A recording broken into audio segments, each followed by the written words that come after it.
Iran. Youths chanting anti-regime slogans in Tehran football match. Azadi Stadium, Tehran on Friday evening. A football match between the teams of Tehran Persepolis and Masjed Suleiman Naft in the capital's Azadi Stadium became the scene of an anti-regime protest. Mullahs must get lost. The youths were seen chanting, sources say. This match was held as a high number of security forces were present at the scene. Many police and anti-riot units were dispatched to the stadium. Reports indicate the youths clashed with the security forces. This is the second consecutive week that protests are erupting during soccer or football matches. Police raid a night party and arrest 40 youths in Iran. 40 young people have been detained at a mixed-gender night party in Birjand, the capital of the South Khorasan province, the local Prosecutor General has disclosed. The detainees are 20 to 30 years old.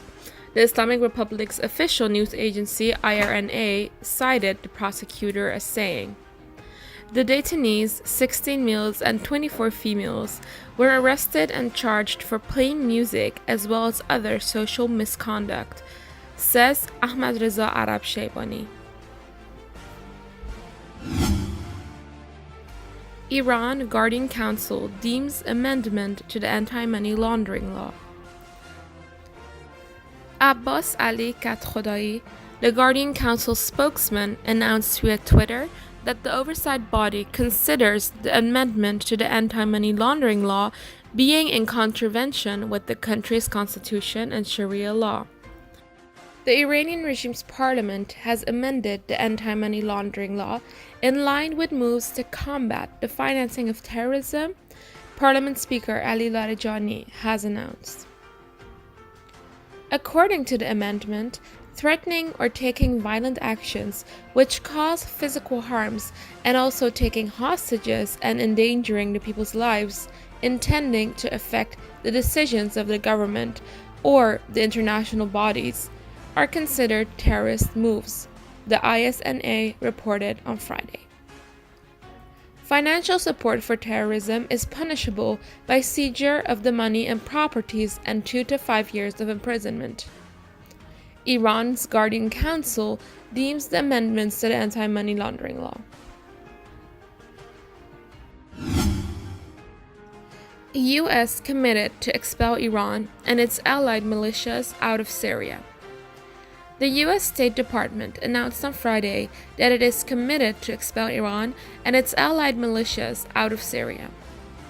The U.S. State Department official said there will be no global reconstruction funding for Syria until a credible and irreversible political process led by the United Nations is underway. The U.S. remaining in Syria and will focus on enduring defeat of ISIS, said the U.S. official. Security experts speculates on split up among Iran's Revolutionary Guards leaders. Senior leaders of the Iranian Revolutionary Guards are likely to split up and leave the country secretly, according to American expert Michael Birjand, a senior fellow in Hudson Institute.